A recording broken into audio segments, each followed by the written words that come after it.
Kumusta mga kapatid? Nais ko po kayong anyayahan na maglaan ng kaunting sandali sa inyong araw para sa isang bagay na napakahalaga, isang panalangin. Hindi ito basta-bastang panalangin, kundi isa na kayang baguhin ang iyong buhay, magpanibago ng iyong pananampalataya at punuin ang iyong puso ng kapayapaan. Minsan, ang tanging kailangan natin ay isang sandali kasama ang Diyos upang magsimulang magbago ang lahat. Sama-sama tayo sa panalangin ito. Buksan mo ang iyong puso at hayaan mong siya ang mangusap sa iyo ngayon. Panginoon, ngayon ako'y lumuluhod sa iyong harapan na may pusong mapagpakumbaba at puspos ng paggalang.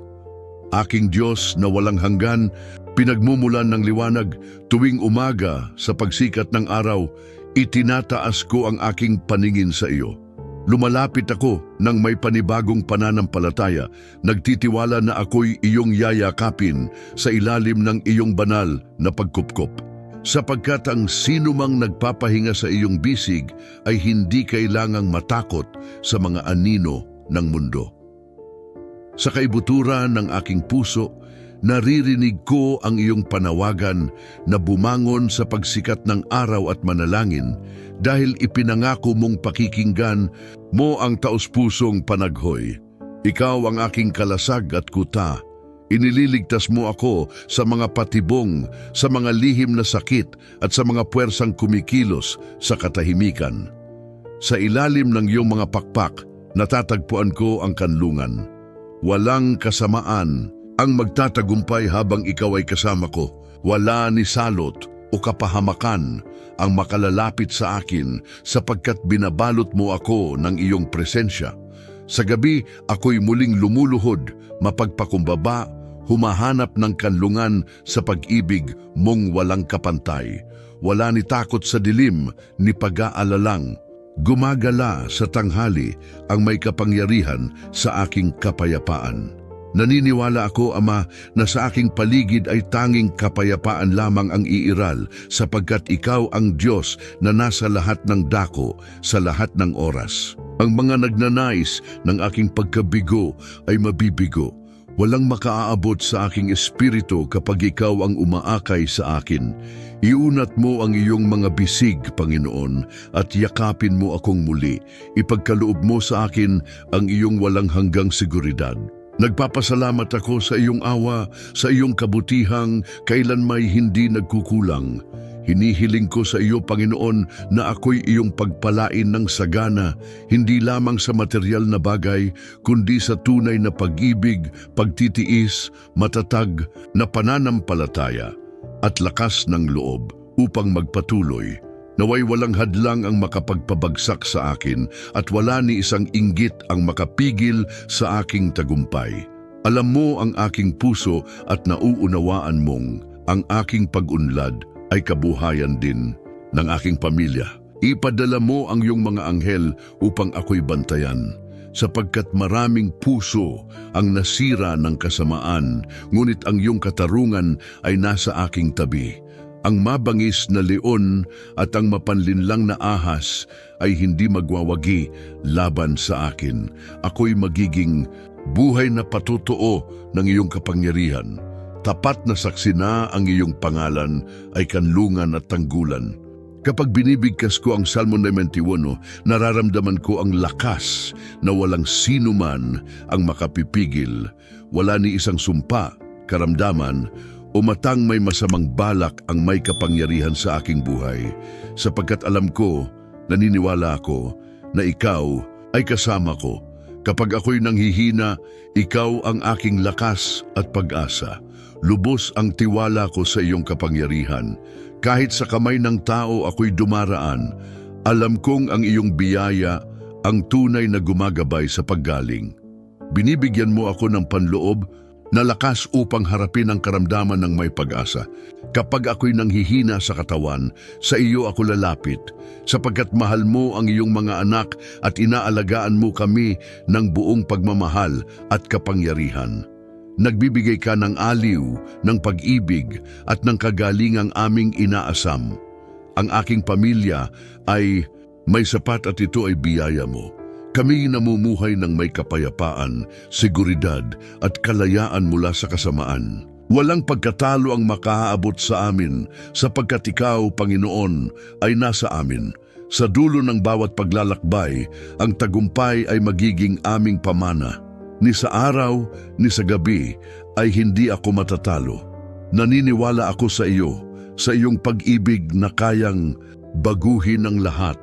Ako'y buhay na saksi ng iyong kapangyarihan at dahil dito ay nagsasalita ako ng may paninindigan tungkol sa kadakilaan ng iyong pag-ibig.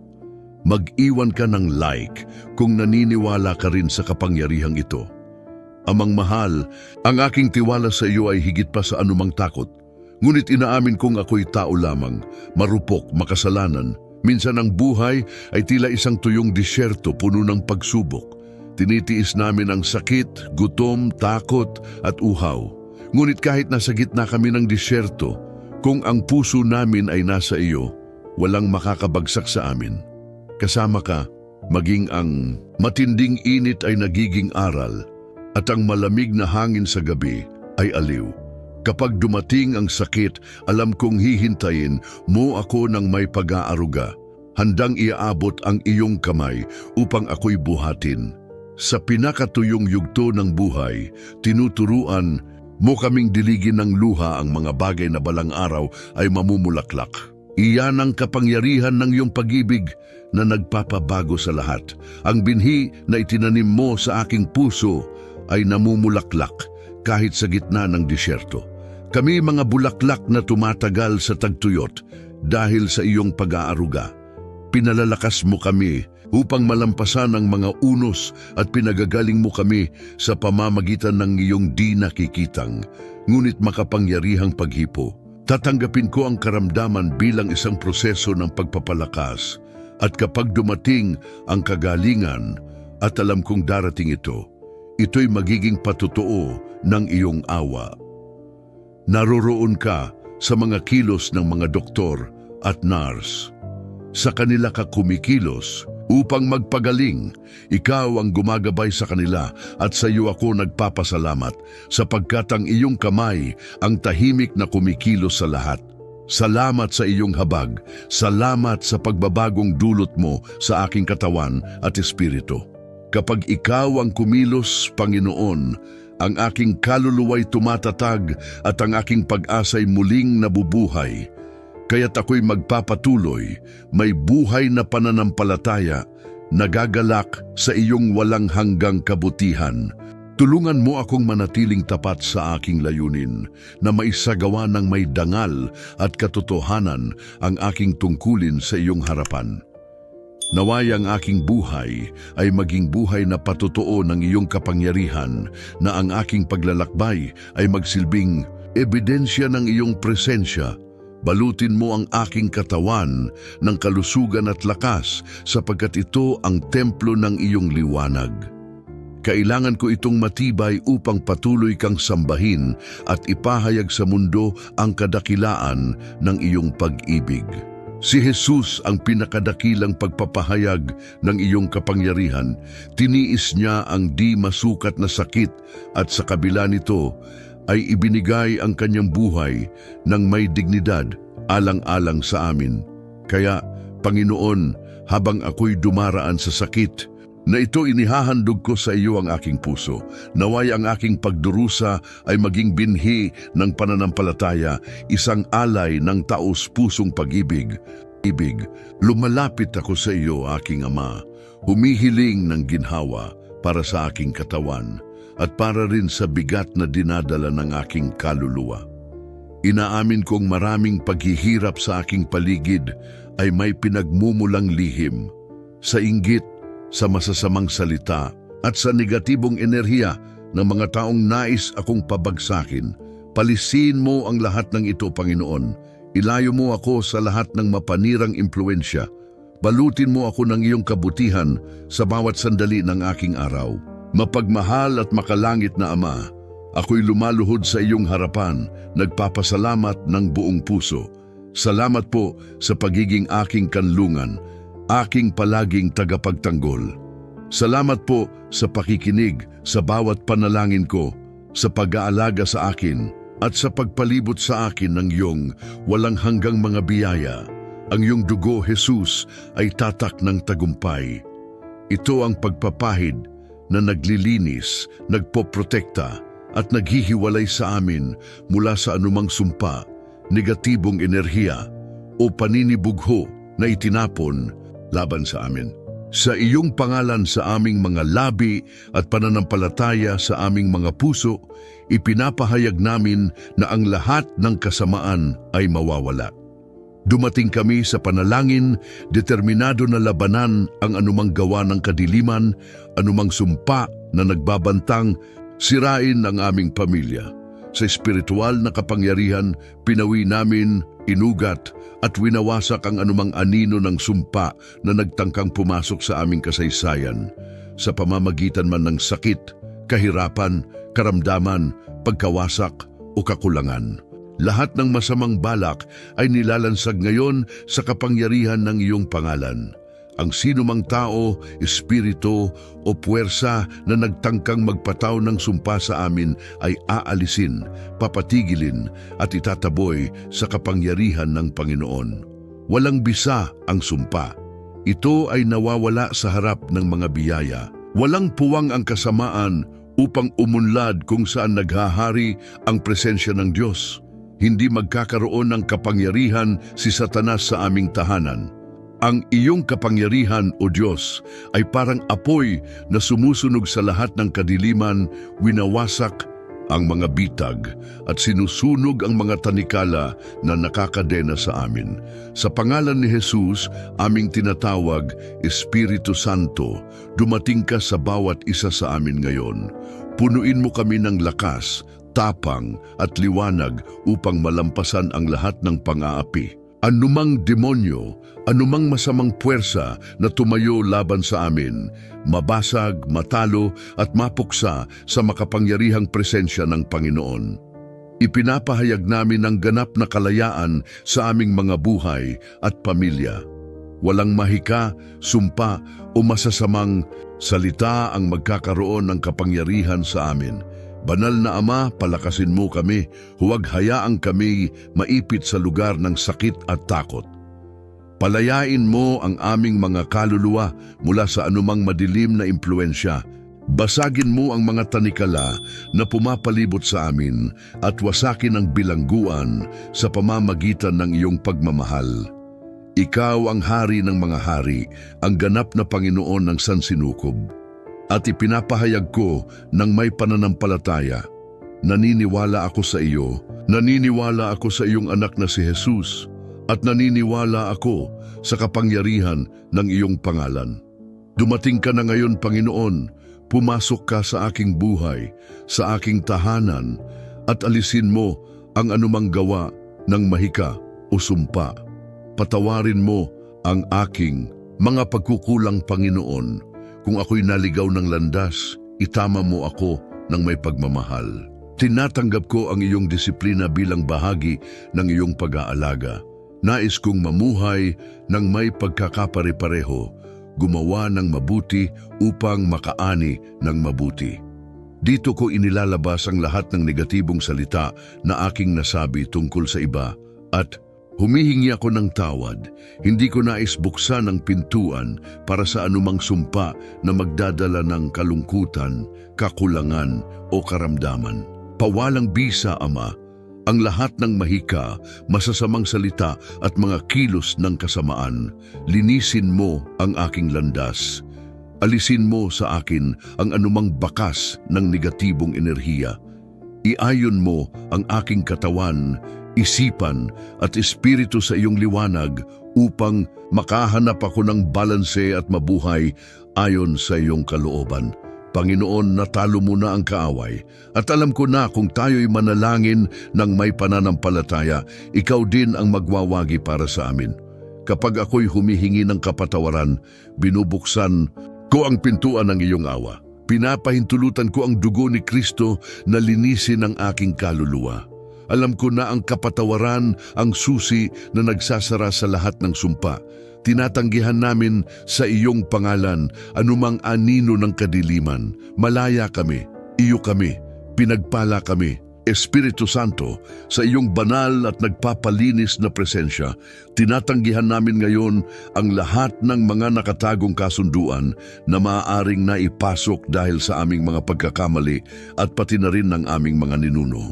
Ipinapahayag namin ng may pananampalataya at paniniwala na ang lahat ng mahika, masasamang gawain, madilim na kasunduan, sumpa ng henerasyon, bisyo, kasamaan, pang-aabuso, kahirapan, kabiguan o anumang espiritual na paglihis ay mawawalan na ngayon ng kapangyarihan. Ang lahat ng anino ay mawawala sa liwanag mo. Panginoon, iligtas mo kami mula sa tukso. Wasakin mo ang anumang mortal na kasalanan na pilit na kumakadena sa amin. Naway kami maging malaya, ganap na malaya, makalangit na Ama. Sa sandaling ito ako'y lumalapit sa iyo nang may pasasalamat sa puso at pananampalataya sa kaluluwa. Binigyan mo kami ng higit pa sa aming hinihingi, buhay, hininga, tahanan, kalusugan, pamilya at pagkakataong mabuhay sa kamanghamanghang mundong ito. Bawat hakbang namin, personal man o profesional, ay ginagabayan ng iyong dinakikitang kamay. Bawat bukang liwayway ay nagdadala ng bagong pag-asa. Kaya kami nagpapasalamat sa buhay, sa tagumpay at sa mga biyayang darating pa. Ngunit kahit na ganito, Ama, dinadala ko sa iyong harapan ang isang dalangin na nagpapakaba sa aking puso. Iwasan mo ako at lahat ng nananalangin kasama ko mula sa mga taong may masamang intensyon. Alisin mo sa aming buhay ang mga taong dahil sa paninibugho nagtatanim ng alitan at gulo. Mahal na Diyos, takpan mo kami ng iyong baluti ng proteksyon. Iligtas mo kami mula sa mga nagpapanggap na kaibigan ngunit nagdadala ng lason ng kasinungalingan. Ipakita mo kung sino talaga sila. Bigyan mo kami ng karunungan upang makita ang katotohanan sa likod ng mga anyo. Mabuti at makatarungan ka, Panginoon. Alam namin na ang iyong pag-ibig ay kayang baguhin ang kahit pinakamatigas na puso. Kaya kung ito ang iyong kalooban, pagbaguhin mo ang mga nagtatangi sa amin at nagpapalaganap ng kasamaan upang sila rin ay makakita ng iyong liwanag. Ngunit Ama, hinihiling din namin na ang gantimpala ay dumating sa pamamagitan ng pagsisikap, na ang kasaganaan ay dumating sa pamamagitan ng tapat na paggawa at pananampalataya, hindi sa pamamagitan ng kawalang katarungan o madaling paraan. Patuloy kong tatahakin ang landas na itinuro mo na tapat sa iyong mga prinsipyo kahit sa gitna ng mga pagsubok. Alam kong kasama ka, kaya't wala akong dapat ikatakot. Bigyan mo ako ng lakas upang magpatuloy kahit sa mahihirap na araw.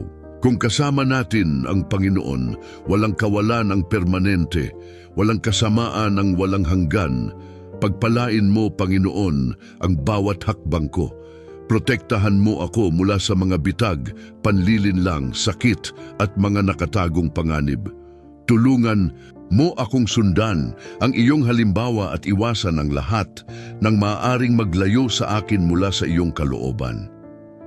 Ikaw, na inalagaan ng iyong anak hanggang wakas, alagaan mo rin ako, lalo na sa mga sandali ng sakit, karamdaman o pamamaalam.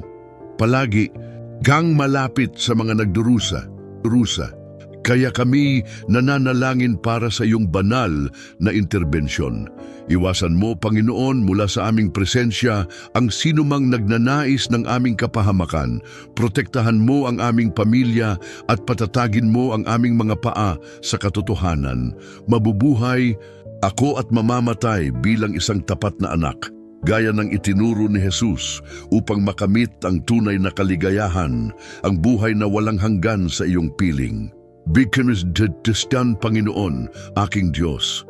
Inaanyayahan kita ngayon na makiisa sa akin at kasama rin ang Ama upang protektahan ako, ipagtanggol at ilayo sa akin ang lahat ng uri ng kasamaan, nakikita man o nakatago. Ililigtas mo ako, Panginoon, mula sa negatibong impluwensya, Masamang intensyon, karahasan, kawalang katarungan, pagtataksil, pang-aabuso ng kapangyarihan, at mga tukso na palihim na sumusunod.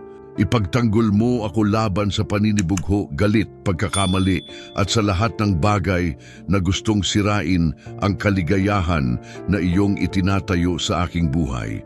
Pinapasalamatan kita ng buong puso para sa iyong patuloy na pag-aalaga. Nagsusumikap akong mabuhay bilang buhay na patutuon ng mga biyayang natanggap ko at ng kadakilaan ng iyong pangalan. Ikaw ang walang hanggang hari. Ang iyong presensya ang lakas ng mga naghahanap sa iyo. Sa loob ng maraming siglo, pinoprotektahan mo ang iyong mga anak mula sa kadiliman, mahika at sumpa. Pinapalakas ako ng iyong presensya. Pinananatili ako ng iyong tapang. Ang iyong mga anghel ay nagtitipon sa paligid ko, sa harapan, likuran, kaliwa, kanan, itaas at ibaba. Binabalutan ako ng mga pakpak ng liwanag. Diyos ng espiritual na digmaan, ipadala mo ang iyong mandirigmang liwanag. Itaas niya ang espada ng katarungan at putulin ang anumang gawa ng kaaway na magtatangkang lumapit. Bantayan mo ang aking mga hakbang at gabayan ang aking mga landas upang makagawa ako ng dakilang mga gawa sa iyong pangalan at maging karapat-dapat sa iyong mga pangako. Turuan mo akong magmahal at magpatawad. Sa gayon, lilinisin ko ang aking puso at susundan ang landas patungo sa buhay na walang hanggan, tinutupad ang iyong salita at mga utos. Aking Panginoon at tagapagligtas, protektahan mo kami mula sa pagbabantay ng kasamaan, mga bitag ng kaaway at mga nakatagong tukso. Palayasin mo ang lahat ng masamang espiritu na naglalakad sa lupa na sumusubok iligaw ang iyong mga anak. Bantayan mo ang aking kaluluwa, Panginoon, hindi lamang habang ako'y natutulog, kundi sa bawat sandali ng aking buhay. Naway balutin ako ng iyong proteksyon kapag ang panganib ay sumusubok, abutin ako sa kadiliman. Sa pangalan ng Diyos, ni Hesukristo at ng Espiritu Santo. Amen.